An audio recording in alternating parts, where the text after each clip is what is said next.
байцгаана уу эрхэм мөндөд үзэгчтэй. Сайн байцгаана уу эрхэм мөндөд сонсогчтой. Захимж подкастын шинэ дугаар эхлэхэд бэлэн болоод байна. За өнөөдрийн дугаар дээр ингийн сүв, ингийн хоормгийг тодруулахаар Хүнс хөдөө аж ахуйн их сургуулийн ахлах багш, техникийн ухааны доктор Мөнх Дэлгэр багшийг зочноор урьсан байна. За танд энэ өдрийн мэнд хүргэе.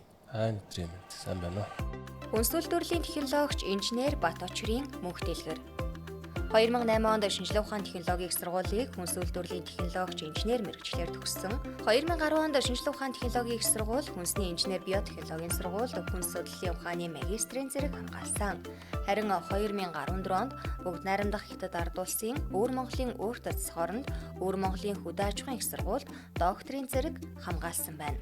Ажлын туршлагын хувьд 2007 онд Аппо хувьцаат компанид оператороор ажлын гараагаа эхэлж 2008-аас 2010 онд ингийн сүв боловсруулах Ингин тагш компанид зөвлөх технологич, 2009-өөс 2010 онд ингийн сүв боловсруулах Их албанд компанид зөвлөх технологич, 2008-аас 2010 онд Швейцарын хөгжлийн агентлагт ингийн сүв төслийн ажилтан, 2015-аас 2016 онд Канада улсын Юнитера хөтөлбөр төслийн зөвлөх, 2017 оноос Азийн хөгжлийн банкны нэмэн өртгийн сүлжээг дэмжих техникийн харилцааны төслийн гэрээт ажилтан, 2013 оноос Хөдөө аж ахуйн их сургуулийн Мал аж ахуй биотехнологийн сургуульд ахлах багшаар тус ажиллаж байна. Түүний хэвлүүлсэн ном сурах бичиг гарын авлагын хувьд 2009 онд ингийн сүв боловсруулах Урав хаан, 2010 онд Монгол Тэмээ баримтат кино, 2014 онд Хятадын Хөдөө аж ахуйн ололтныг, 2016 онд уур амьсгалын өөрчлөлт, Хүнс хөдөө аж ахуйн салбарын өөрчлөлт, 2017 онд Хятадын Хөдөө аж ахуйн ололт 2, 2019 онд сүв бэлтгэхэд баримтлах зохистой дадлыг тус хэвлүүлжээ. За тэгэхээр өнөөдөр хоёулаа их сонирхолтой сэдвийн талаар ярилцъя. Тэгээ ярианыхаа эхнийг бол бид нэр хүүхд байхаас нөгөө үлгэр байдаг штэ 12 жилд орох гээд орч чадаагүй нэг амтан байна тий. Орч чадаагүй нэг амтан тэр бол тэмээ байгаа. Тэгэхээр энэ тэмээний талаар хоёул эхлээд яриагаа өрнүүлээ. Тэмээ гэж одоо яг ямар амтан байна, ямар онцлогт байна. Ер нь бол хүмүүс төсвөр чанараа нь бас нэлээх мэддэг тий. Тий. За энэ хос бүх тэмээ гэдэг бол бас их ховор амт болж байна. За одоо энэ бол одоо Монгол, Казахстан, Кыргызстан, Өвөр Монгол гэсэн ийм орнууд л ийм хос бүх тэмээ байна. За тэмээг бол одоо ерөнхийд нь бүхтэй, бүхгүй гэд хоёр очиж байгаа.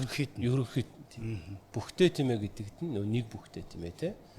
За хоёр бүхтэй, хос бүхтэй тэмээ.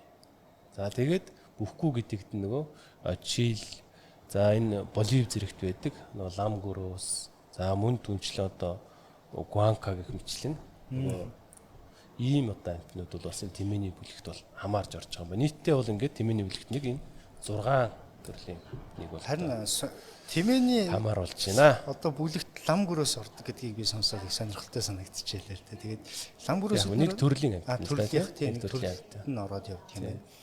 Яг одоо энэ бүхтэй тэмээ дундаа нэг бүхтэй, хоёр бүхтэй тэмээ хоёр ер нь юугаараа ялгаатай болоод юугаараа ижил бас ийм зүйл байдаг юм бол.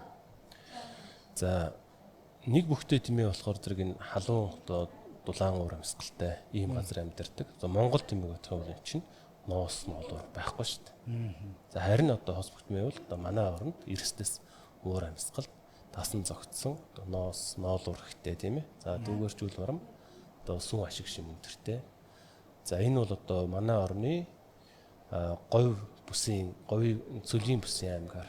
За жишээлх юм бол одоо Дорн говь, Өмнө говь, Дунд говь, Баянгор гэсэн ийм дөрвөн аймагтаа манай улсад байгаа нийт одоо тэмээний 50% нь бол энэ дөрвөн аймагт хамаарч байгаа. Өнгөрсөн оны тоолгоор нэг 470 гаруй мянган тэмээ бол тоологдсон байна лээ.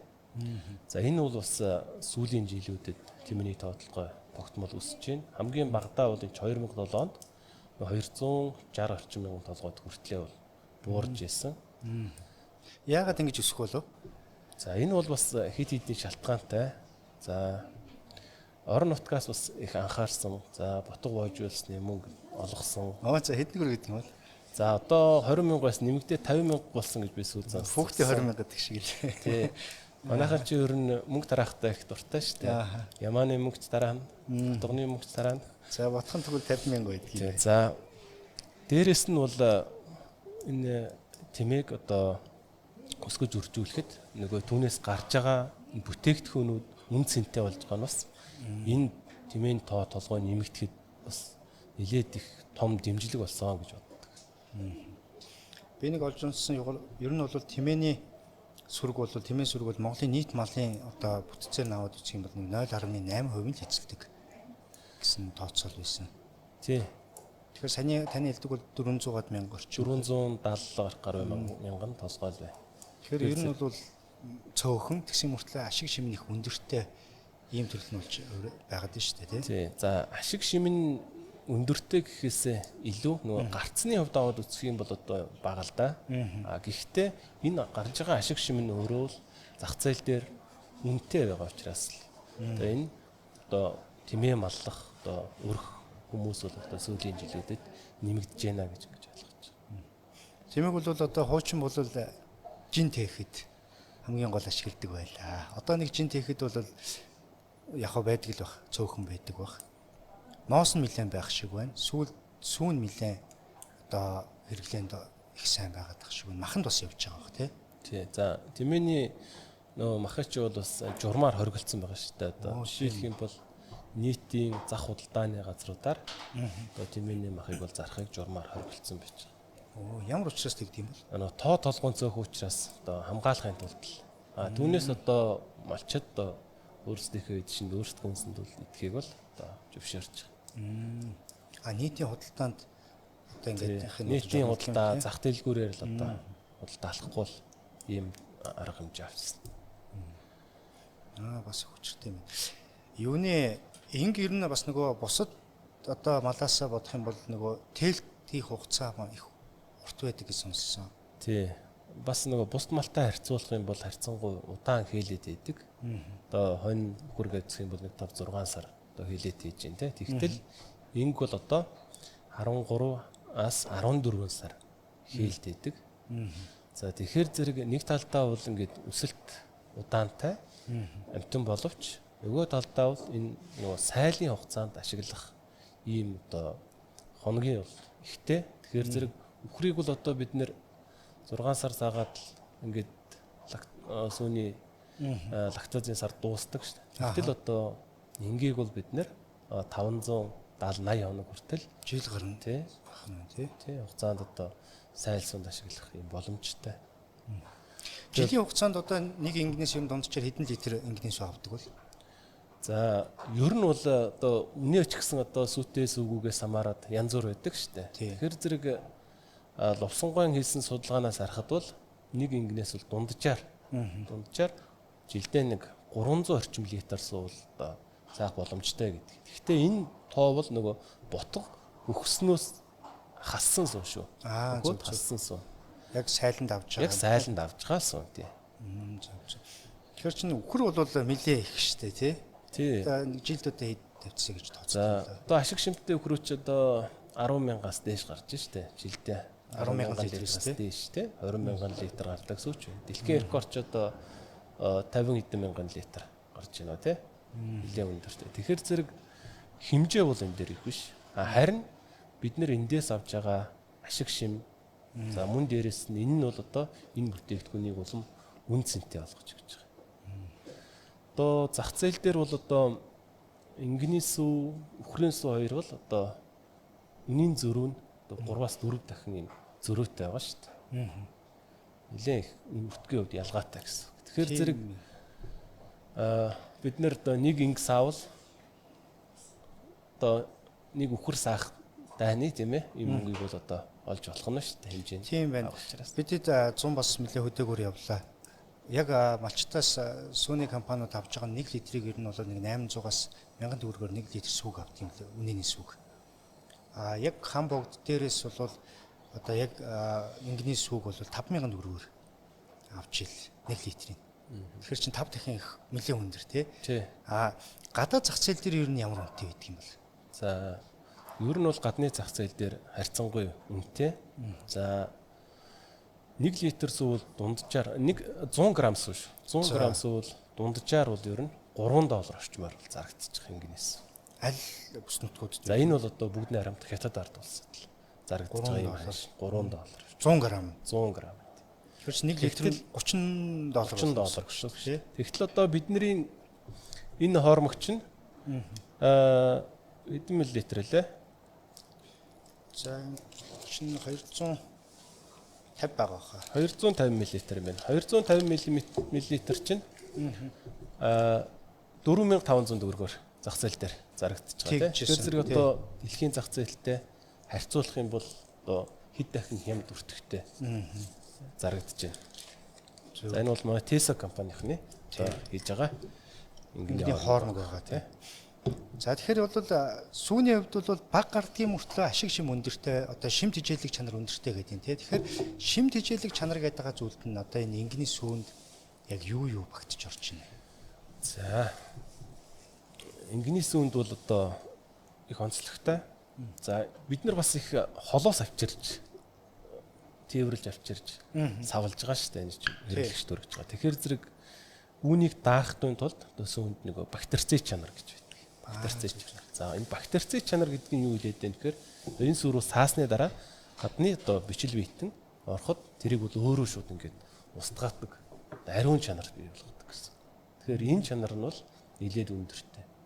Зөв. Тийм учраас бас одоо гашлаадах нь бага гэсэн үг тийм. Амархан одоо эсэлдэхгүй бага явагддаг гэсэн. Тийм ч учраас одоо өмнө говоос авчирч ингээд савлаад байна шүү дээ. Одоо тээвэрлэл хадгалт аагаад. За түүнээс гадна одоо хэрэглэгчдийн дунд эрэлт хэрэгцээ ихтэй байгаа нь энэ сүүний бас онцлогуд бий, хэд хэдэн онцлогуд бий. За жишээлх юм бол одоо эрт сүдсийн агуулмж их өндөр. За кали байж гэн те, натр байж гэн, магний байж гэн. Нэлийн бас өндөр агуулмжтай эрт сүдсийн хувьд бол өндөр агуулмжтай. За дээрэс нь бол нөгөө ханаагүй тосны хүчлийн агуулмж. Одоо нийт одоо тосных нь 60% бол одоо ханаагүй тосны хүчил. Өндөр биш тий. Нэлээд өндөр эзэлдэг.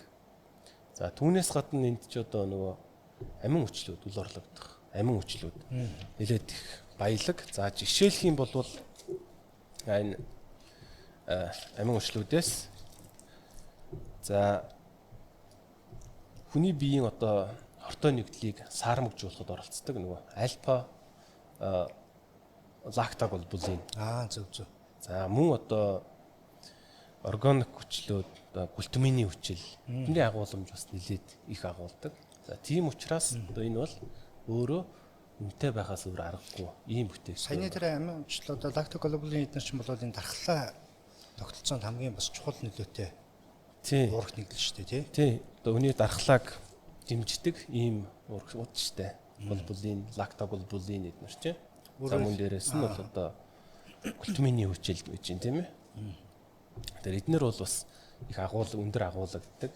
За мөн дээрээс нь энэ ингийн сүнд нь одоо амин хүчлүүд триптофан, лицин, изолицин энэ амин хүчлүүд их агуулдаг. За тийм учраас одоо энэ бүтээгдэхүүний үн цэн нь бол одоо эдгээр үл орлогдох амин хүчил, ханаагүй тосны хүчил, эрдэс бодис энэгээр бол одоо илэрхийлэгдэж одоо ингэ зах зээлийн үнэ юм өндөр бол байгаамаа. Дээрээс нь гарц бахтай тий. Хин Дамжин сүрэн профессортой би ярилцж байхад яг тэгжсэн шүү. Ингийн хормонд одоо бренчин амин ацид гэдэг гурвалсан холбоотой амин ач таны сайн нэгдэг валин, изолицин, лейцин гэдэг энэ амин хүчлийн агуулмж өндөртэй байдаг. Одоо манай бодибилдингийн тамирчид бол бэлтгэл нөгөө хийсний дараа булчин ядрангуу тэрийг сэргээхэд бол BCA гэж хайгаад уугаад идэг штэ. Биса гэж нэрлэдэг идэг. Бренчин амин ацид. Энэ бол ингийн хормогт их өндөр байдаг. Тэгээд бид нэр давгдорж гэдэг бас эмч мэрэгчлээ бүх байсан гэд ярьж ирсэн. Давгдорж яслан бол өөрийнх нь түүхээс хуваалцж яхад бол яг эд бэлтгэлээ хийж байгаа л орж ирэнгүүтээ ингийн хормог уучгаар ингээд булчин гой зөөлрөл тавираад бүр гой сэргээд тамир ордог байсан гэд хуучилж ирсэн. Тэгээд энэ талаар нь бас судалгаа хийх гэж яригдчихсэн гэд Дамжин сүрэн профессор бас гой түүх ярьж ирсэн. Тэгэхээр яг таны хэлдэг энэ амин хүчлүүд энд бол нэлээд өндөр агуулмжтай байгаа тийм ээ. Тий. Булчин эдийг сэргээж байгаа тэр амин хүчлэл нь одоо тэр изолицин, лизин тий энэ амин хүчлүүд яа харахгүй одоо булчин эдийг сэргээхэд юм чухал үүрэгтэй орцдог юм амин хүчлүүд л дээ. Тэгэхээр зэрэг манайхан ч одоо бас ийм ардын уламжлалууд бол ингээд ихтэй ингээд шалгарсан байдаг. Тэгтээ энийг одоо нөгөө шинжлэх ухаанаар бол одоо нотлоогүй ч гэх тийм ээ. Юу агуулсан учраас ямар учраас одоо ингээд булчин эдийн өсөлтийг ингээд дэмжиж байна вэ гэдгийг нь бол одоо бол энэ шинжлэх ухаан өгчөөд энэ бүгдийг бол ингээд ил болсон биш гаргаад ирсэн байсан. Тэгэхээр одоо ингэний сүү бол ингээд за тэмээгээс хагаад сайхан ингэний сүүг авчлаа. Ингэний сүүнээс ер нь хэдэн төрлийн одоо сүм бүтээгдэхүүн ер нь хийгээд юм. Хамгийн их нь бол энэ хоормог л баг та тий. За тий. За ер нь бол голлох бүтээгдэхүүн нь бол одоо ингэний хоормог гэж байна тий. За мань түүнээс гадна бас зарим газруудад одоо өөр малын сүтээ холиж одоо тараг бүрдэг. За ааруул идэг тийм ээ бид нэр. За ингэний хоормог гэж бас одоо уламжлалаар нэрж шимийн арх бас гаргадаг штэ. Тэгэхээр зэрэг бус малын сүтээ адилхан бас уламжлалтын цагаан идэг ингэний сүгээс үйлдвэрлэх боломжтой. Үйлдвэрлэж байгаа юм. Одоо говийн бүсийнхний одоо инг саадаг энэ айлуудын одоо хоолндны одоо цагаан эдний одоо гол хэрэглээ нь бол ингэний сүн шүү дээ. Тийм ингэний сүнээс л бусд одоо тослог цагаан эдээ за мөн одоо шимийн арх гэдэг бүгднийг одоо гаргаж үйлдвэрлэж авна шүү дээ.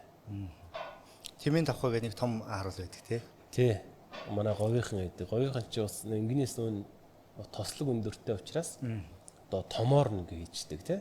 Тэгэхээр зэрэг тэр говийн одоо наранд ч бол тэр янз бүрийн хөх зүсэхгүй шүү дээ. Одоо ингээд тостойгоо ингээд байж яхад бол одоо зөөлөн идэхэд бол их амттай. Харин хангаан бүсих чинь бол яг ингээд томоор нэгээд завчих юм бол хөх зүсээд хатахгүй шүү дээ. Тэгэхээр хангаан бүст бол нэмгэн аруулна гэж чинь те нэмгэн зүсч чаддаг. Энд цаг уурын онцлогоос хамаарат бүтээгдэхүүнүүд нь бас ялгаатай л да. Би нэр яг сансан дээр нэг юм асуучих. Одоо ингээ аарууланд хөх зүсдэг. За одоо юу гэдэг өөр хүнс гурлан бүтээгдэхүүн дээр ч хөх зүсдэг. Энэ хоёрын хөгцсний ялгаатай юу? Эсвэл бол зарим үед нь бол хөгц идэх нь сайн ч гэж хүмүүс яригдаад байдаг. Зарим нь бол энэ чинь аюултай штэ гэдэг ийм мэдээлүүд явдаг. Яг энэ хөгцсний талаар та бас мэдээлэл өгөөч. За хөгц бол яг дангаар нь ургуулад бид нэр хэрглэж чадах юм бол одоо сайн. Жишээлх юм бол бид нэр хөгцтэй бяслаг байж тий. Тэн дээр бол хөгцийг бид нэр дангаар нь ургуулж чадаад. Харин тэгтэл бидний нөгөө үедэт ааруул за өрөм эднэр чинь хөгцрөх юм тохиолдол. Тэгтэл тэнд хөгц дангаараа үрчихгүй байна. Өөр төрлийн микробуудтай холилдож үрждэг. Хоруу нэгдлэн өндөртэй ийм одоо микробуудтай хамтдаа ургацдаг. Тийм учраас одоо ааруулны хөгцийг өрөмний одоо бус цагаан эдний хөгцийг те сайн гэмаа гэж одоо хүнсэндээ хэрэглэхгүй байхыг л зөвлөмөр. За тэгэхээр бол бас талхан дээр бас хөгц үссэн мөн ялгаагүй бах тий. Мөн ялгаагүй тий. Талхны хөгцийг бол одоо бас тэр чинь одоо хүний гараар хүрсэн за бохирдлоос өгсөж ингээ янз бүрийн нөхцлөөс үүдэл мөнгө зэр ургаж шээ шүү дээ. Тэгэхээр зэрэг ийм хөгцийг хүнсний бүтээгдэхүүний хөгцийг бол ер нь хэрэглэхгүй байх нь зүйтэй. Хөгцөрсөн бүтээгдэхүүн бол одоо муудсан нэг л илтгэж яах гэсэн үг шүү дээ. Тэгэхээр зэрэг манайхан нөгөө бяцлаг бол арай өөр тий. Манайхан бол нөгөө бяцлагыг харчаад өө чинь цагаан эдний хөгц бол сайн юм байна ингээ хөгцрүүлж идэх юм байна гэж бас энэ буруу ойлголт яваад байгаа шиг. Дангаар нь бид нэр хааштай ургуулж чадахгүйгээс ш тэрийг бол идэх хэрэггүй. За маш ойлгомжтой боллоо. Тэгэхээр ингэний сүүгээс тэгвэл одоо ингэний хоормгийг яаж хийдэг юм бол? Энэ одоо ямар одоо технологийн гормоор хийгддэг юм бол? Уламжлалт талаас нь. За ингэний сүүнээс ингэний хоормгийг одоо юугаар ялгаа байна гэхээр зэрэг түн дээр л одоо эсэлт яваад тэнд бичил биетэн одоо сүүчлийн бактериудын эсэлж яваад бичил биетэн бий болсон байна л гэсэн түүгээр ялгаа. Тэгэхээр зэрэг ингэний сүүг бол өдөө орон нутагт бол айлууд нөгөө бид нар тараг яаж хийдэг вүлээ те үйлдвэрлэх уламжлалаар яг түүнтэй адилхан бид нар тодорхой хөрөнгө аваад ингэний хэсэг сүнд одоо эсгээд за үнийгээ бол одоо дараа нь саасан ингэний саамаа нэмээд ингээд бүлэх замаар за бүлж гин гэдэг чинь нөгөө хагааржуулж гин гэсэн. За сүүчлийн бактериуд энэ агаартай орчинд маш одоо идэвхтэй үрждэг. Ингээд энэ өсөлт эрчимжиж за энэ дээр нь мөн одоо саамаа нэмжүүд нэр ингээд тохируулцдаг тийм. Ингээд бол хоормгийг эсгэж ингэж бий болгодог. Зөв. Тэгэхээр одоо яг таны судалгааны ерөн чиглэл ямар чиглэлээр та судалгааны чиглэлүүд явдаг вэ? За ми бол одоо сүүчлийн бактери энэ чиглэлээр бол одоо судалгааны ажил хийдэг. Тэгэхээр одоо яг саяны ингэний хоормог дээр гарч ирээд байгаа хөрөнгө, сүн хүчлийн бактери энэ талын судалгаанууд нь хийх нь байна. Тэгэхээр ер нь яг энгэний хоормгийн сүн хүчлийн бактериуд гэхээр ямар төрлийн бактериуд ер нь ордог юм бэ? За энд болохоор зэрэг одоо таргнаас бол арай ялгаатай.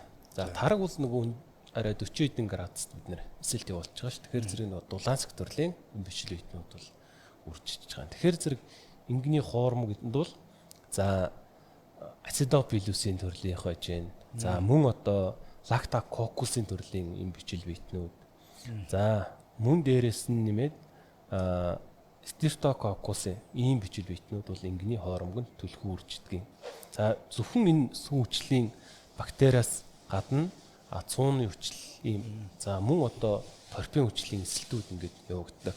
За сүний хүчлийн эсэлтийн дүнд бол өөрөө С амин димиг бол одоо нийлэгжүүлж идэг. Би болгож байна. Энийг бол одоо Монгол Улсын их сургуулийн багш одоо Балдорж гэж хүн байсан. За энэний судалгаан дээр бол батлагдсан байдаг. За харин нөгөө энэ цууны хүчил, торпийн хүчлийн энэ эсэлтийн дүнд бол одоо B12 төрлийн ямин димүүдийг бол одоо нийлэгжүүлдэг. За ийм төрлийн бактериуд бол энэ одоо өөрөөр хэлэх юм бол тарагтай харьцуулах юм бол арай доор температурт өсч үрждэг ийм сүүчлийн бактериуд бол энэний хоормгонд одоо түлхүү агуулгаж идэг. Тэгэхээр бичил биетэн гэсэн дээр хэлэхэд бол ер нь бол бидний ингэдс бол тэгэл бичил биетнэр л дүүрэн байгаа шүү дээ тийм бичил биетнээс л тогтож байгаа. Тэгэхээр зэрэг энэ бичил биетэнг бол ерөнхийд нь ингээд хоёр ангилаад. За нэгдүгээрт нь бол ийм эсэлт явуулдаг. Одоо бидний одоо энэ эсэг цагаан хэдэнд байдаг. Хоормог, тараг, айраг тийм. За хоёрдугаарт нь бол нэг махцадалдаг, ялзруулдаг юм бичил биет. Ерөнхийд нь ингэж хоёр зүйл байна. Зөв. За тэгэхээр зэрэг энэ бичил биетний одоо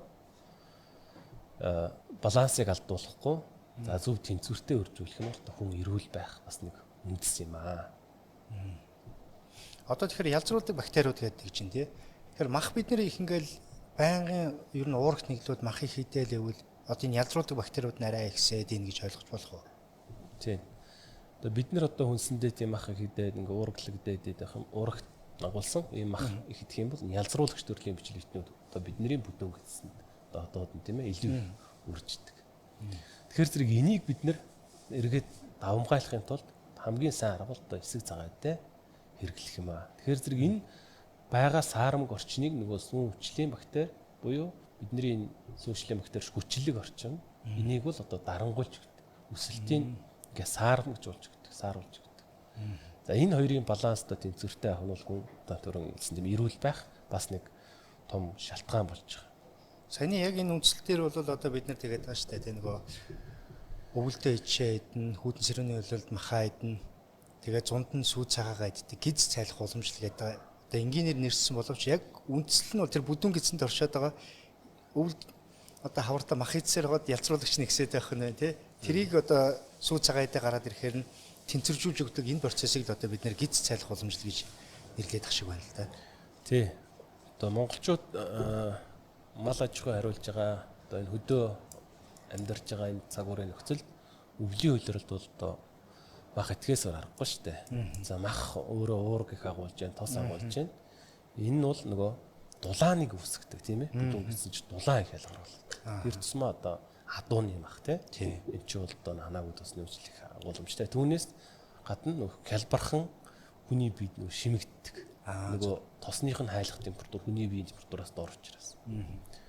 Тэгэхээр зэрэг ингээд бид нэр ингээ мах их идсэн байгаа нөхцөлд бол энэ одоо ходоод гэсний орчинд бол одоо ялзруулах төрлийн бичил биетнүүд ихээр ингээ үржигдсэн байж байгаа. Энийг яа харахгүй бид нар буулгахын тулд эсэг цагаадаг л эргэлж байгаа. Тэгэхээр бид нэр хотынхан бол бас одоо хөдөөнийхөнтэй адилхан одоо дулаан байшин зуучаад одоо манайхан ч сүүлийн үед их яриад ш нөгөө дархлаагаа дэмжиж адууны мах идэ гэдэг. Тэгэхээр зэрэг одоо мах их идэ байдаг. Одоо дулаан байшин зуучаад. За өдөөгийнх нь бол бас арай өөр штэ. Тий. Тэгэхээр зэрэг тий. Ингээд одоо бас юмныг одоо хэмжээ хязгаар балансыг нь одоо тохируулахгүй бид нарт хэрэглэх юм тохиолдолд нийлээдэг байна л да. Адууны махал идчихвэл одоо дархлаа их сайжрах юм байна гэсэн ийм ойлголт одоо нийгэм бий болоод байна штэ. Тэгтэл мах бид нэр идэж болно. Харин идэхдээ одоо хөдөө орон нутагт тэр хүйтэн нөхцөлд ажиллаж байгаа хүмүүстэй харьцуулах юм бол бид нэр бага гэдэг. Дээрээс нь бид нэр энэ гэдэсний микрофлороо тэнцвэржүүлэхийн тулд одоо бид нэр тогтмол эсэг цагаан эдээ болж игэл одоо өдөр болгон хэрглэж яахыг л одоо зөвлөмөр байна. Яг зөв. Одоо манайхан ингэдэг чинь нэг за сар шин болохоор бууз ихтнэ. Тэрчгтэл мах хүнс шүү дээ. Буузаа шингэн махан шингэн гэд хийж ус сундаа уугаад. Хийж ус сундаа мах шингээдэг гэд бууз шингээдэг гэд. Тэгэхээр ер нь бол яг хийж ус сундаа бууз шингээхээс илүүтэйгээр энэ эсэг эдийнүүдэд бид нэр идчихэж энэ махныхаа шингэлтийг илүү дэмжиж өгөх ийм л одоо зүй тогтол байна гэж хараад байдаг шүү дээ. Тий.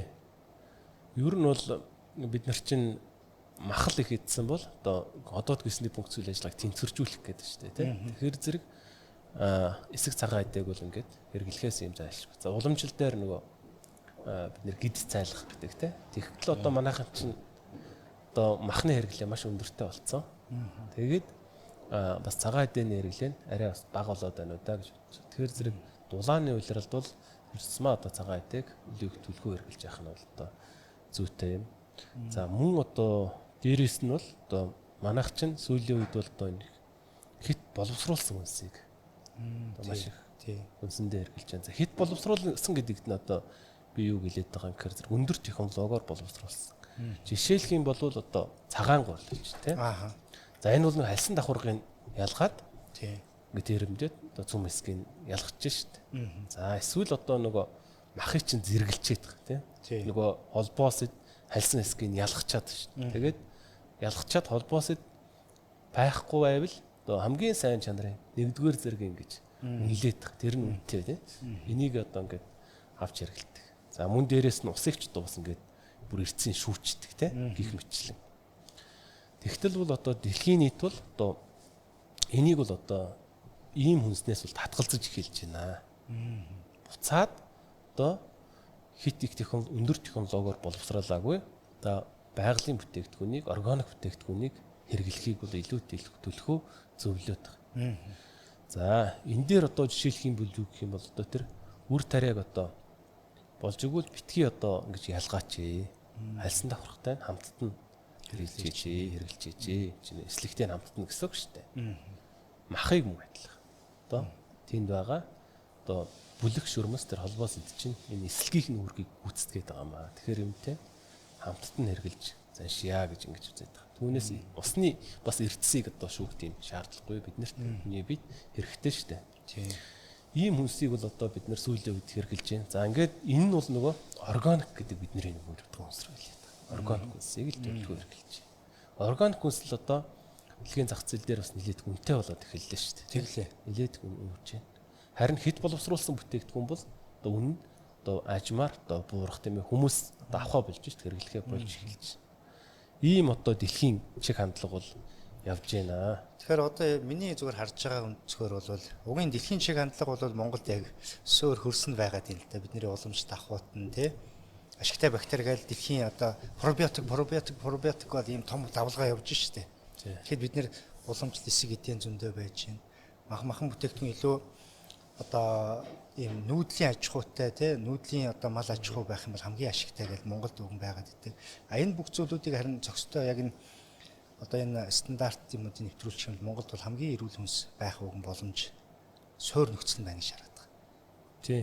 Бид нар одоо энэ манай малчид одоо 273 мянган малчин байгаа шүү дээ. Малчин өрхөө. Бид нар бол одоо хүнс бэлтгэдэг хүмүүс шүү дээ, тий.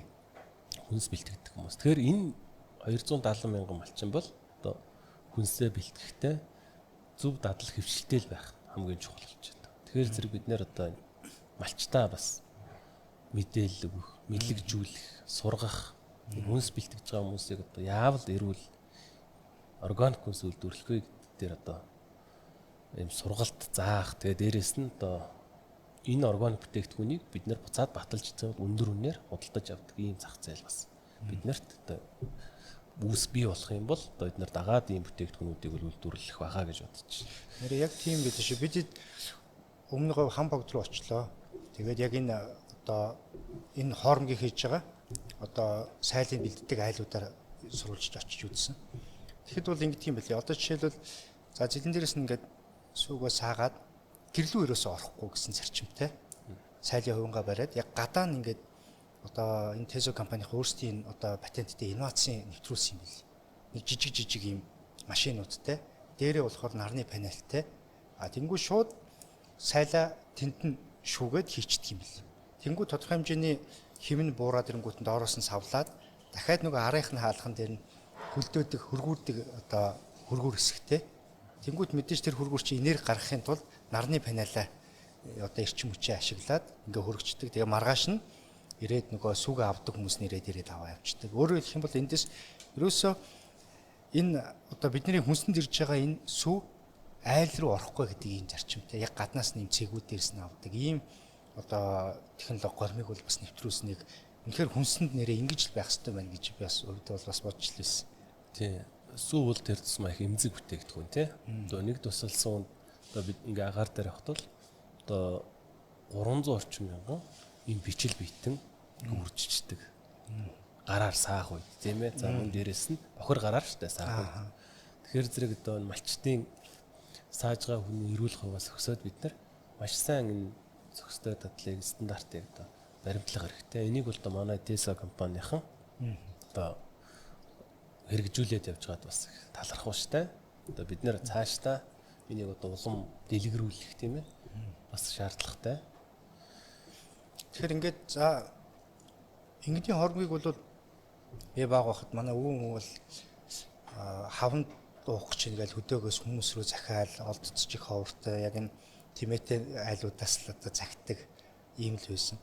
Тэгээ ер нь ингийн зүрхний хавнд их сайн ингээл уугаад тодорхой хэмжээний үр дүн гарлаа гэл ингээд. Одоо тэгэхээр хоёулаа яг энэ ингийн хормог ер нь хүний эрүүл мэндэд одоо яаж нөлөөлөд гэдгийг тэр талаас нь ер нь судлагдсан зүйлүүд ер нь хэр их байна. Сая тавал их шимт хичээлэгдлийн мэдээллүүдийг өглөө шүү дээ. За ийм судалгааны ажлууд бол бас нэлээд дээрээс хийгдэж ирсэн юм байлээ. За жишээлх юм бол энэ судалгааны ажлыг 1987 онд Говьалтай аймгийн Бигрийн за энд ингийн одоо гүний сүгээр совил ингээ эмчилдэг юм совлил байсан байл. За энэ дээр бол одоо судалгааны ажлууд бол хийгдэж ирсэн 87 оноос баг эхэлсэн. За түүнээс өмнө ч гэсэн бас судалгаанууд байсан. Гэхдээ энэ зохицуулах үйлчилгээ буюу одоо энийг клиник туршилтууд бол хийж ирсэн юм байна. За энэ клиник туршилт нь бол 1987 оноос эхлээд за энэ Бацх багшийн шинжилгээ ухааны доктор профессор Бацх багшийн судалгааны дүнгээс нь харахад бол за энэ илэгний архаг өрөвсөлттэй ийм хүмүүст бол одоо ингийн хормог гүний самыг бол уулгаж ингэж эмчилсэн. За ингээд эхний одоо 4 өдөр нь бол одоо 3 цагийн зайтай нэг 150-аас 100 хүртэл граммаар бол ингээ өгöd байсан. Тэгээд дараагийн өдрүүд нь бол одоо дараагийн 3-аас 5 өдөр нь 200-аас 250 граммаар уусгаад.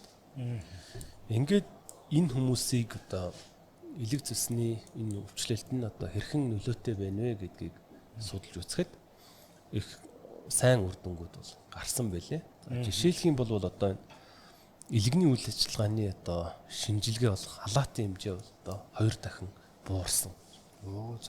За мөн асаатын хэмжээ 2 дахин буурсан гэсэн ийм дүн гарсан байлээ. За цусны шинжилгээ хийж үзэхэд.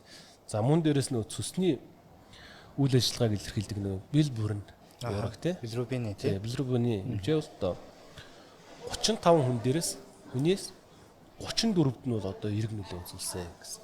Ийм судалгааны үр дүнгууд бол гарсан байлээ. Тэгэхээр бид нэр бол эндээс харах юм бол ингийн сүүн бол одоо ингийн хормог нь эдисийн төвчөнд үүсэж байгаа бодисын солилцоог алдагдлыг бууруулах тийм ээ шимт ижээлийг нөхөх ийм ач холбогдолтой юмаа гэдгийг энэ клиник туршилтаар бол ингээд харуулсан байна. Түрүүн та нэг хэлжсэн шүү дээ. Ингийн сүүнд бол ханаагүй тосны өвчтөл бол 60% агуулмжтай байдаг гэдэг. Тэгэхээр энэ ханаагүй тосны өвчтөлийн чинь гол үйлдэл бол одоо бидний судас сатуурлаас сэргийлэх зүрх судасны өвчтөлийн тэр нөгөө судас сатуурлыг үүсгээд байгаа одоо холестерин хэтрийг бууруулахад хамгийн бас чухал нөлөөтэй тосны өвчтөл байгаа шүү дээ тий.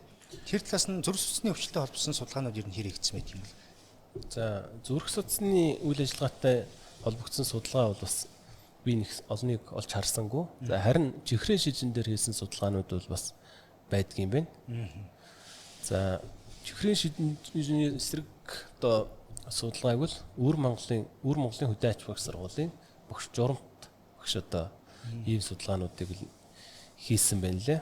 За энэ судалгаан дээрээс бол одоо энг бол өөрөө цусантай нэг гликогийн агуулмж нэлээд өндөртэй байна. Гликоген.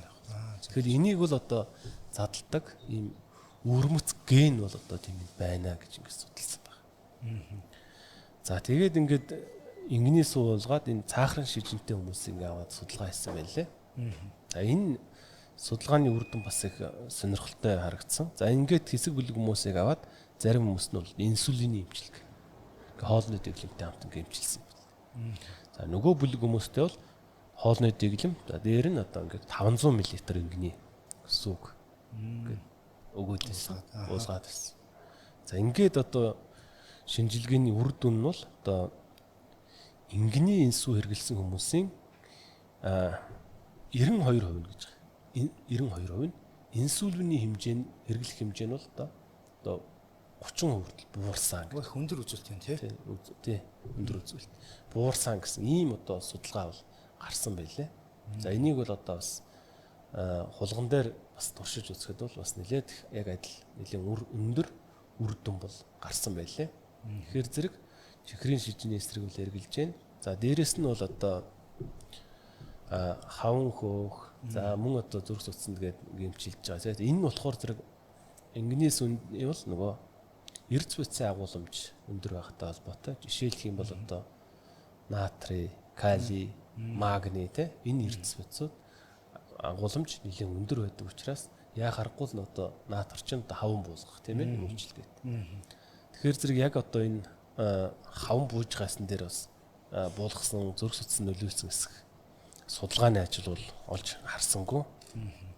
Тэгэхээр яг энэ хаван буулгадаг тодорхой хэмжээний нэрцийн агуулмж, калий, магний эдгээр агуулмж өндөртэй агуулмж байгаа учраас энэ бол тийм үндэслэл бол шинэ тухайн үндэслэл нь бол байгаа тийм. Ер нь бол яг хоо Монголд ч гэсэн судалсан бага бах л да. Зүгээр жирэмсэн эмэгтэйчүүдийн нөгөө жирэмсний хаванд бол их уудаг штэ хүмүүс авчруулаад уугаад үр дүн гарсан гэж эмэгтэйчүүд маань их ярьдаг тий. Тэгэхээр бол энэ үндэслэл нь бол байгаа болохоор тодорхой хэмжээний хэрэглээд идэг байх юм. Тий, натрий одоо өндөр агуулмжтай учраас одоо мэдээж одоо хаван алкоголийн тодорхой хэмжээний үр дүн бас үзүүлэх л ёстой. Онлын хувьд бол. Тэгэхээр энэ ингэний хоормог, ингэний сүг зөвхөн монголчууд хэрэглээд идэг юм уу? Ер нь бусад орнууд ер нь яаж хэрэглэдэг юм бол?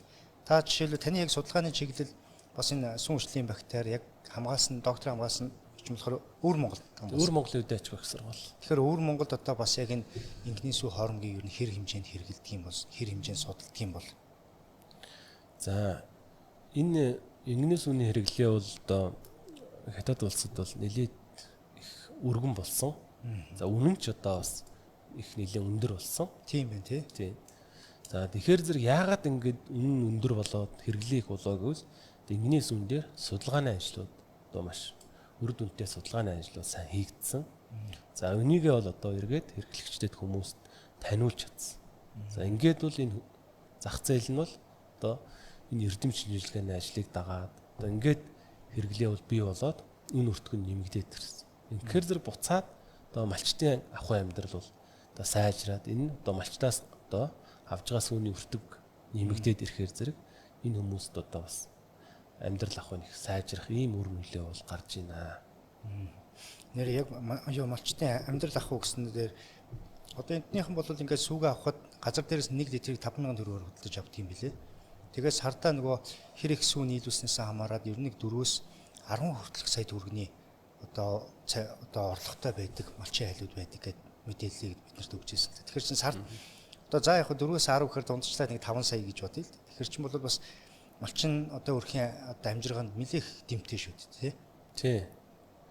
Малчтын одоо амжиргаа сайн байх юм бол одоо баярлах хэрэгтэй байна. Яагаад гэвэл одоо монголчин 270 мянган ийм малчин өрөх байна. Малчтын ажил бол өөрөө бас хүнд ажил. Тэгэхээр зэрэг одоо сүүлийн жилүүд ч нөгөө малчтын тоо өсөхгүй байна. Залуу малчтын тоо буурч байна гэдэг байгаа шүү дээ. Тэгэхээр зэрэг одоо харж байгаа малынх нь ашиг шим энэ өөр үнэтэй байжээж хүмүүс одоо мал маллах залуучууд мал харах ийм сонирхол бол бий болох юм аа. Тэгэхээр зэрэг одоо энэ ингэний сүн өнгөний хормог маань үн үрж ийн гэдэг чинь одоо магадгүй одоо тэмээчдийн тооцоолгоо хэмжээ одоо малчуур тэмээ хариулах хүмүүсийн одоо тоо нэмэгдэх бас ийм эерэг талтай шүү дээ. Тэмээ бол тэгээд дээрээс нь тооцоолгооны их болоход бол нөгөө цөлжилтэнд хамгийн бага нөлөө үзүүлдэг те. Тэмээний давгч нь өөхлөг учраас тань хөрсийг бол одоо нөгөө ямааны туурай шиг сэндийчлээд байхгүй шүү дээ. Тийм учраас бас нэлээд их ийм ач холбогдолтой ийм бүтээгдэхүүн болж байна. Малчтайгаа дэмжих талаасаа бол тий. Харин яг тийм. Одоо ингээд та хоёлаа нэг төрүүлжсэн. Ер нь бусад орнуудад одоо дундад Азийн орнууд байгаа тийм ээ. Тэмээ одоо нэлээ олноор байдаг. Энэ орнууд ер нь энэ энгийн хоормыг ер нь хэр хэрэгэлдэг юм бол ямар нэрээр хэрэгэлдэг юм бол? За энэ Казахстанд бол байгаад байгаа. За Кыргызд байгаад байгаа. За Өвөр Монголд бол байгаад байгаа.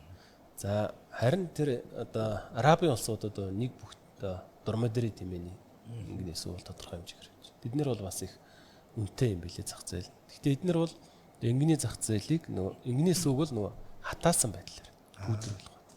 Ингиж бол төлхөө хэрэгэлдэг юм билээ. За хятадууд бол одоо энгнээс үг ингээ хуурайшуулаад одоо бус улс орнуудад бас нэлээд өндөр үнээр экспортлдог юм билээ. За Монголд бол энгнээс үг бол нэлээд их түгээмэл хэрэглэх нь бол тийм ээ малчтаас хуулаад хэрэглэж байна. Энэ энгийн сүг та сая хуурайшуулаад ингээд паудер болгоод ингээд хуурайшуулаад паудер болгоход энэ ашигт нэгдлүүд ер нь одоо итгэхгүй хэлбэр шилжих гэдэг юм уу задрах энэ зүйлүүд нь ер нь хэр байдаг юм бол? За ямар технологи бас ашиглаж энийг паудер болгосон гэдгээс л хамаарч байгаа. Одоо сүүлийн үед бол одоо дэвшилтэй технологи бол нэг хөлдөө хатаах. Ийм арга гараад ирсэн. Зөв. За ийм аргаар бол одоо хуурайшуулахад энэ дээр одоо амин жимийн одоо ямар нэгэн өөрчлөлт гарахгүй. За харин өндөр температурт нэг тоосруулан хатаах энэ тохиолдолд бол амин жимийн алдагдал бол үүснэ. Зөв. Тэгэхээр бид нэр одоо бас энэ энгийн хормоноос гадна нэг аарц байдаг шүү дээ. Мунт хэлбэртэй аарц болгоод ядсан утгаал явдаг. Тэгэхээр энэ бол бас Дамжин профессортой ярьж байхад бол нам хэм одоо энэ ч нөгөө хатааж байгаа болохоор энэ идэхгүй хэлбэрт орох одоо тийм үндэслэл юмуд нь хайрцангуй гайг байдаг юм а. Тийм болохоор энэ витамин C-ийг идэвхээрээ байна. Энэ уурах нэгдлүүд нь бол идэвхтэй хэлбэрээр байдаг гэд мэдээлэл өгч ирсэн. Тий.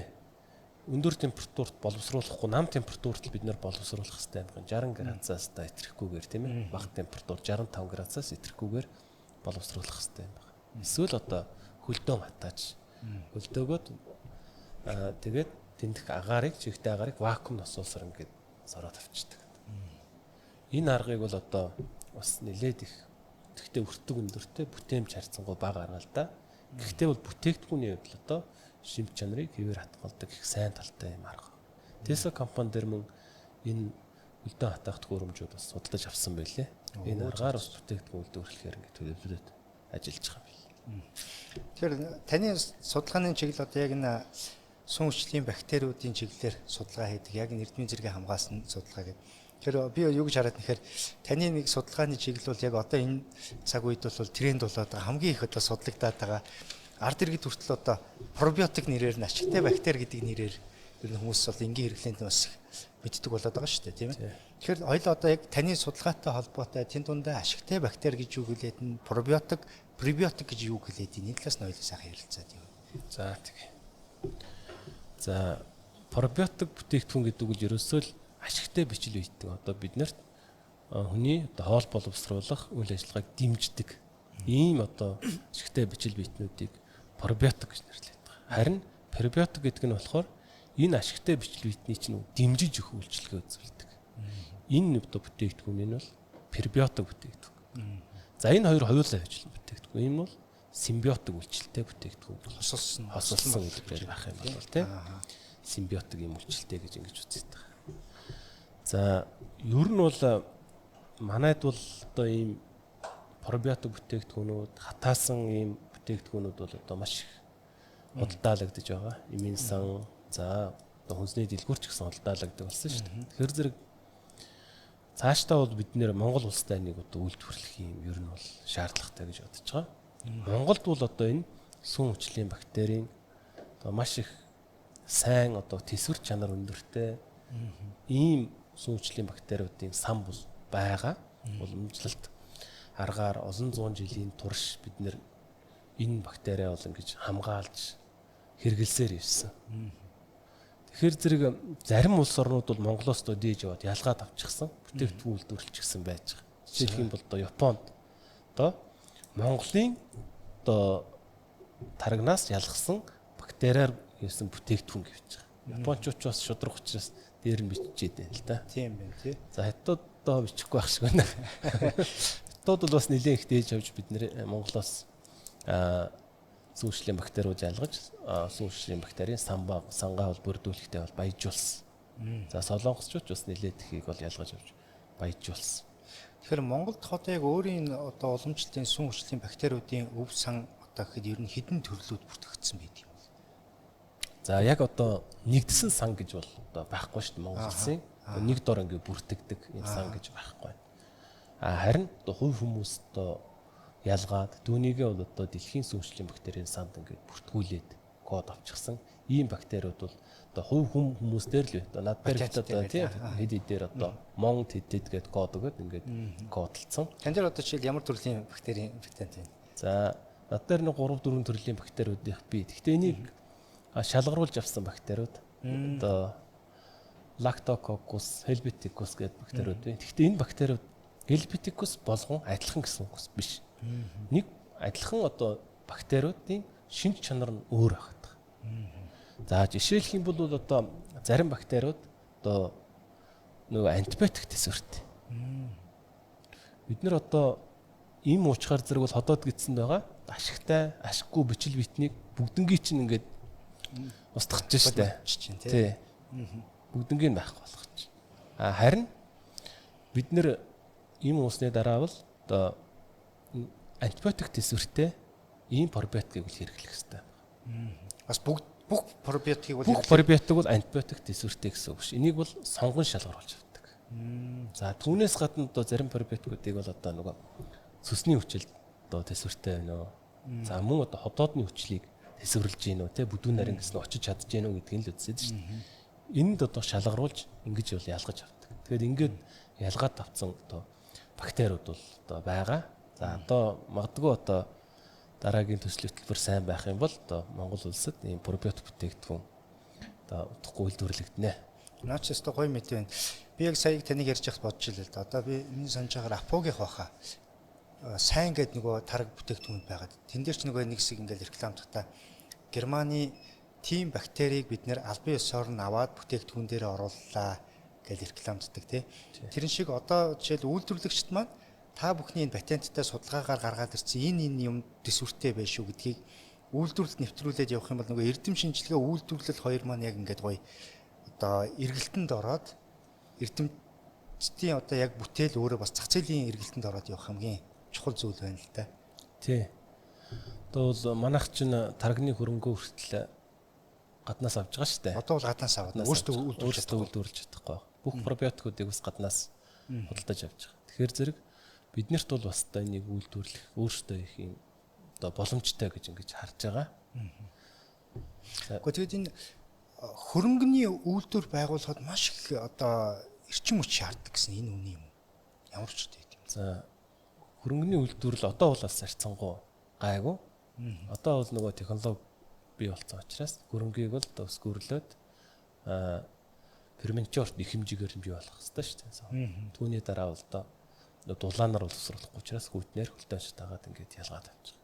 Тэгтээ бол бас чамгүй хөрөнгө мөнгө зарцуулагдана. Харин энэ хөрөнгө гэдэг чинь өөрөө маш их чухал юм байл. Одоо ингээд бяцлаг хийхэд ч гэсэн хөрөнгө нь, тараг хийхэд ч гэсэн хөрөнгө нь ингээд үйлдвэрлэлийн процесс явахад бол дандаа би очин бол ойлгохдоо дотооддоо байдаг юм байна гэд бас боддог байсан чи энэ бүх зүйлүүдийг чинь хөрөнгийн гаднаас импортлж оруулж ирээд Монголда тарга бүртгэлээсэн юм билий ер нь бол. Ер нь тийм дандаа л гаднаас худалдаж авч бид нэр тарга бүрж байгаа, бяцлага үйлдвэрлэж байгаа. Дэлхий дээр бол ийм байдаг юм л. Одоо дэлхийн одоо бүх улс орнууд баг байж. Ингээд сантай болсон. Ашигтай бичил битний сан гэж байдаг юм байна. За тэр ашигтай бичил битний санд бол одоо би одоо бактери ялгах юм бол ашигтай бичил битийг ялгах юм бол нөгөө кодлоо тэндээ ДНХ-ийн дараалал уншуулад энэ шүүгээ таниад бүртгүүлчихдэг. Бүртгүүлдэг. Тэгээд эндээ бол нөгөө хасгатлан градустай идэвхийг алдуулахгүйгээр ингээ хатгалж яадаг улс. Тэгээд тэндээсээ судалгаа хийхдээ тэндээс нөгөө бактериуд аваад хэргэлдэг. За тэр одоо судалгааны бактериуд Америкийн солонгосынх гэл байна л да. Жишээлх юм бол би ингээд ороод ингээд одоо дэлхийн одоо солонгосын сүүжлийн бактерийн санал ингээ ороо үзэхээр нэг бактери би ингээд авахад за энэ бактерийг худалдаж авал одоо $150 гэд гарч иж байгаа. Нэг л жирхэг бактери. Гэтэ тэр бактери бол одоо патентгүй учраас нэг удаа л эргэлж байна. Патентийг авал мөнгө төлдөг ашиглаж байна. Судалгаа шинжилгээний зорилтоор тэр хөрөнгийг бол нэг бактерийг авч ашиглаж болох нэ. Харин үйлдвэрлэлийн хийм бол тэднэр бол өгөхгүй юм бэл. Тэр бол одоо бизнесийн зарчмаар явах хэрэгтэй. Тэгэхээр бид нар бол одоо өөрсдийн гэсэн ийм сантай болох хэрэгтэй юм бэл. Ашигтай бичлэгтний ийм сантай. Тэгээд энэ дээр бол одоо олон эрдэмтэд суугаад энэ бактериуд чинь нүү одоо амин дэм нийлэгжүүлж байгаа ш зарим нь тийм ээ. Тэгэхээр зэрэг энэ одоо бактериуд ийм одоо амин хүчлийг нийлэгжүүлдэг юм байна. Энийг инүүнд хэрэглэх юм байна гэдгээр ялгаас салгаж одоо эрдэм шинжилгээний ажлуудыг хийх. Ийм бол шаардлага хэрэгтэй бол байгаа манай улсад. Тэгэхээр би бас нэг юм тодруулаад асууч байна. Одоо ингээл нийгмийн сүлжээ зарим телевизүүдээр 50 гэж бүр ингэж одоо юу гэх юм те одоо шидтэй ундаа хэм шидтэй юм шиг л ингээ яриад байна. Тэр 50 гэж яг шинжилгээ ухааны талаас нь юу гэлдэг юм бэ? Энэ одоо бидний хэлж байгаа энэ ингэний хоормогт ер нь 50 байна уу? Ингэний хоормогт 50 одоо бидний хэрэглэж байгаа 50 байлгүй яах вэ? За уург гэдэг бол нэг том зүйл те маш том зүйл. За үүнийг одоо жижиглж одоо хүний бид шингэхэд хялбар болгодог энэ үйлчлэлийг бол бичил бичнүүд хийцдэг гэж байгаа. За энэ дотор бол голох нь одоо тэр сүүжлийн бактери ашигтай бичил. Өөрөөр хэлэх юм бол нөгөө хийчин задлаад 50 болгоод шүү дээ уур гэх задлаад. Хүний бич шингэхэд хялбар болгох. За ингээд энийг одоо хүн идэх юм бол энэ одоо жижиглсэн байдлаар нь гэсэн үг шүү дээ уур гэх хэрчсэн байдлаар нь одоо идэвхтэй хялбар болгож өгöd байна гэсэн үг шүү дээ. Хүний бид бол одоо шимэгдэх чадвар нь маш сайн байна. Манайд бол одоо ер нь сүлжээгээр бол одоо бүхэл төрлийн юмыг зарж болж штт. Одоо жишээлх юм бол одоо пробиотикууд, бүх төрлийн амин дэмүүд, за бүх төрлийн одоо пептидүүд гэх те уургууд гэх бүгднгийн сүлжээгээр зарж байгаа. Тэгтэл бол одоо дэлхийн зарим одоо улс орнууд бол энийг эмийн сандал зөвхөн зарж байгаа штт. Эмчийн жороор зарим нь болгож байгаа. Манайх бол одоо энэ дээр зохицуулсан ийм журам бол байхгүй штт. Би одоо дуртай витамин аваад идэж болж штэ тий. Тэгэхээр витамины дутагдал гэдэг чинь бас илүүдэл гэдэг чинь дутагдлаасаа илүү их хорно л дээ штэ. Тий. Одоо манай дээр ч гэсэн бас иймэрхүү тохиолдолд сүүлийн үед нэлээд илрээд байгаа юм билээ. Яг хэмжээгээс гаргүй хэрэглээ. Хүмүүс бас одоо витаминыг амин дэмийг идчихэл байвал сайн гэсэн ийм буруу ойлголт бас байгаа даа штэ тий.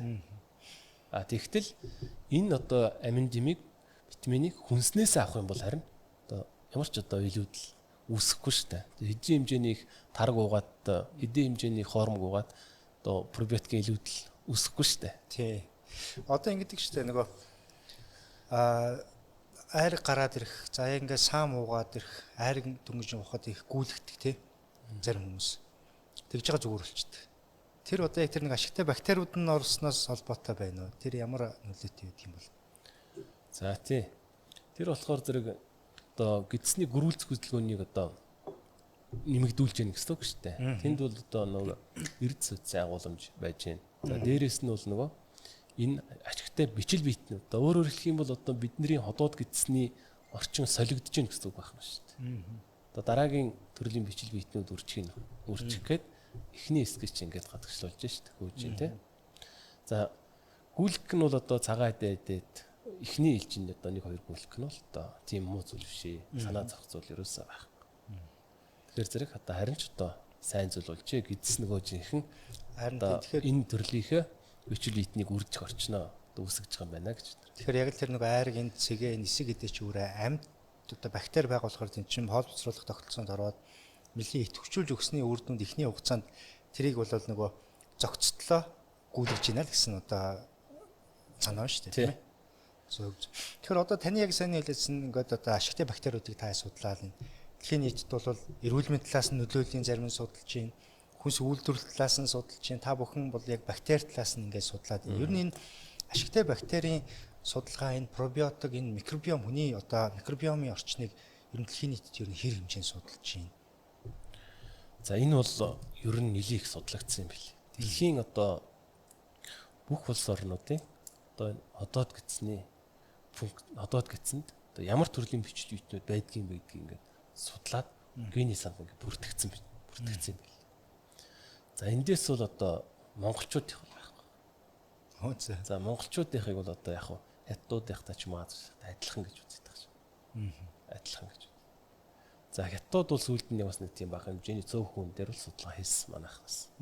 Цөөхөн хүн дээр хийсэн бэл. Намайг Өвөр Монголын дэжбэг сургууль сурж яхад эндээс дээж аваад багах хэмжээний. За тэн дээр бол бас монголчуудын одоод гизлийг одоо оролцох бичил битнүүд нэлээ их ядмаг байна гэсэн ийм судалгаа бол гарсан байлээ. За тэр дотроо бол одоо Улаанбаатар хотод амьдарч байгаа, Суурь амьдарч байгаа хүмүүсийн одоод гизний бүгд цөөн төрлийн бичил бит байна гэж ингэж үзээд байгаа. Тэгэхээр бид нэр ер нь бол эрүүл бай гэх юм бол одоод гизний одоо энэ олон бичил битэн одоо ашигтай бичил битний тоо олон төрөл дээрэс нь одоо зөв зохистой харьцаагаар байх хэрэг шаардлагатай болж байгаа юм л да. Тийм тэгэхээр яг Улаанбаатар хотын иргэдийн цөөн хүмүүс донд бол өтгөн дээрээс нь бол энэ бактерийн аваа судлаад үзсэн чинь бифидум бактерийн одоо хэмжээ маш бага байна гэдэг ийм бас юу гарсан юм бэлээ. Нэлээд жилийн өмнө хийгдсэн судалгаан дээр бифидум бактеричууд яг ямар нөлөөтэй байна.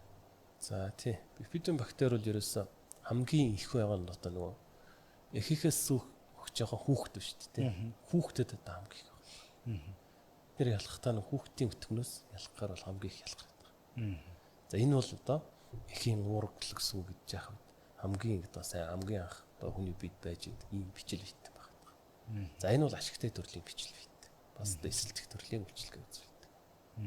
За ингээд энэ хүн том болоод ирэхээр зэрэг одоо энэ бичил бит нь байхгүй болоод.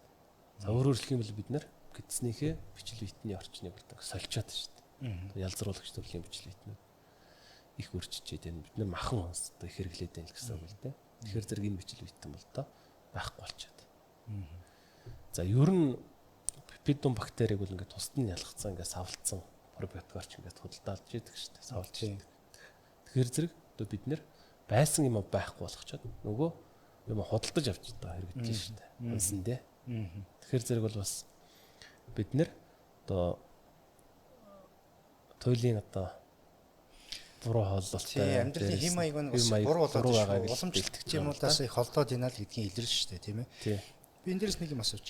Бифидум бактери, сүн хүчлийн бактери, лактобациллус одоо энэ бактери хоёрын ялгаа нь юу гэдэг юм бэ? Энэ хоёрын хэмжээний ч гэдэг юм уу, үйлдэлийн ч гэдэг юм уу, үр нөлөөний хувьд хоёр тис өөр хоёр бактери үү? За энэ хоёр бол одоо яг бүлгийн хувьд бол одоо өөр төрлийн бүлэгт бол хамаарч байгаа. Үзсэн байгаа. За зарим судалгаан дээр болохоор зөв энэ хоёрыг нэг бүлгийнх гэдээ бас үзсэн ч одоо ийм байдаг. За энэ хоёр дээр бол одоо ялгаа бол одоо ер нь их тун ойролцоо. Гэхдээ хүний бид одоо явуулж байгаа үр нөлөө бол одоо өөр. За жишээлх юм бол одоо сүн хүчлийн бактери бол одоо илүү их хүчлэг орчинд дэх төсвөртэй илүү их хүчил үүсгэж ингэж задардаг бол бифидум бактери хүчил үүсгэх чадвар нь бол арай бага намд орно байна. Ер нь монголчуудын энэ хүнсний хэрэглээ одоо их алдагдсан гэдэг нь бол бид нар одоо өвчлөмтгэл болоод байгаа л хэлдэг шүү дээ. Улам их өвчин одоо эмгэг их байна гэдэг чинь бидний одоо энэ хоол боловсруулах систем алдагдaltaй. За энэ нь одоо бидний хооллож байгаа хэвийн маяг буруу байгааг л одоо ингээд илтгээд байгаа юм л та. Бидний юм одоо тэгээд ер нь явж зарлах чи бол одоо урт удаан жаргалтай амьдрах үстэй. Тийм шүү дээ тий. Тэгэхээр мөнгөтэй болох шүү. Эмчнэр бол тэгэл өвчнгийн бол одоо эмчлэх гээд л байна тий. Ингээл одоо урт амьдрах гээд. За бид нар одоо шим жижиг судал одоо хүнс судлалын хүмүүс бол хүмүүсийн одоо хоолоор урт удаан наслах боломжийг бүрдүүлэх гээд байгаа. Тэгэхээр зэрэг яавал одоо урт наслах уу гэж ингээл үзэхээр зэрэг за ер нь бол одоо эмчнэр ч одоо хэлдэг болж ковид үед дархлаагаа сайн дэмжиж байгаа тийм ээ. Тэгэхээр яах вэ гэдэг дархлаагаа дэмжих гэхээр зэрэг за эхлээд бол одоо бүтэн нойртой тий. Нойртой л байх хэрэгтэй. За дараа нь бол одоо сэтгэлийн эрүүл мэнд чухал шүү дээ. Хүний одоо биеийн чинь нэг хэсэг нь шүү дээ сэтгэлийн эрүүл мэнд. За дараа бол хоол хүнс тий. Хоол хүнс чинь маш чухал. Эрүүл ийм зөв хоолыг бол хэрэглэж явах хэрэгтэй. Шимт ижилт. Физиологийн ач холбогдол өндөртэй. Физиологийн ач холбогдол гэж юу гэлээд байна гэхээр зэрэг хүний бид хэдэн хөв шимэгдэж байгаа вэ гэдгийг хэлээд байгаа Тийм тий. шинэ хүнс бол шимэгдэлт нь өндөр байна. Жишээлх юм бол одоо шинэхэн махны гэдэг чинь хөлдөөгөө өгсөг гэж. За нэг няталсны дараа хөлдөөгөө хүрч натгалж байгаа 10 хоног. Энэ махны одоо физиологийн ач холбогдолч бол 95 6. Хөлдөөлөө 6 сарын дараа хэрэглээ. Хуучин мах. Энэ махны физиологийн ач холбогдол одоо 83-аас 84%. Тэ.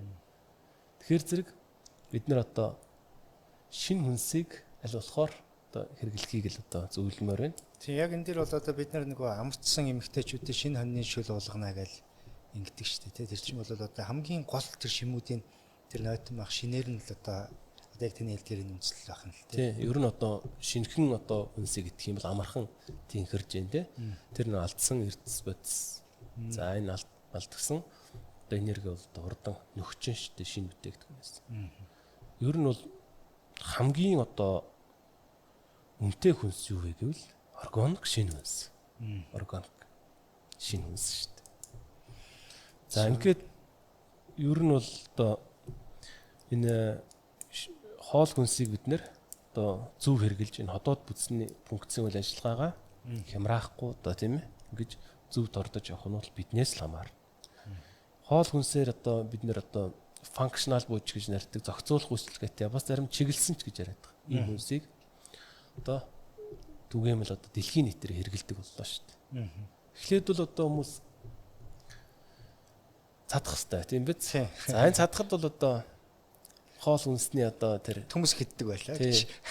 Ер нь бол одоо цадахын за энэ одоо цадлаа энэ хэрэгцээ хангагчлаа. Цадах хэрэгцээ хангагчлаа. Үүний дараа бол аюулгүй байдал. Дэрүүлүү юм чинь.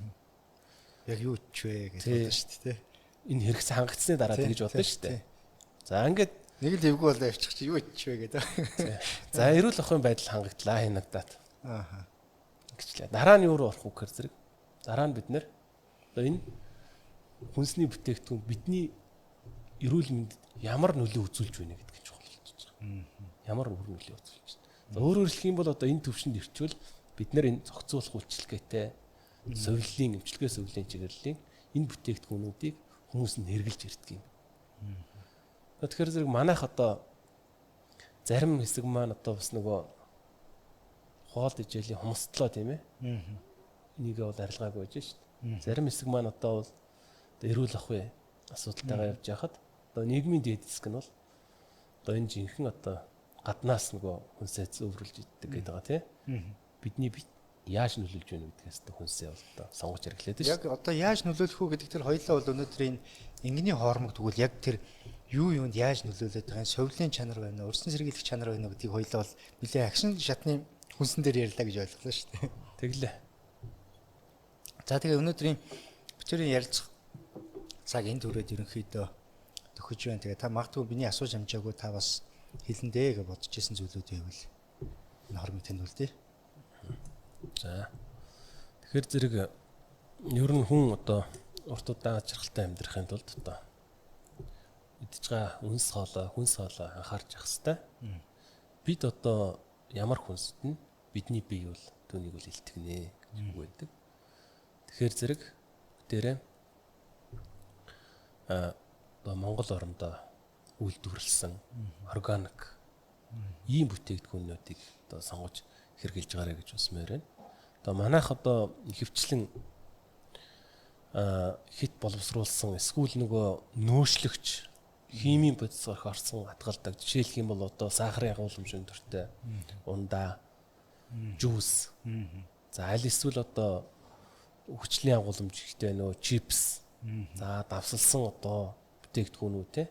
Ийм удаан хатгалдаг бүтээгдэхүүнүүдийг аль болохоор одоо хэрэглэхээс татгалзах хэрэгтэй бид нар. За түүний оронд харин одоо энэ богино хугацаанд хадгалах ийм органик байгалийн ийм бүтээгдэхүүнүүдийг за энэ дээр бол одоо нөгөө малын гаралтай түгээд чинь бид нэр хамаарч штт.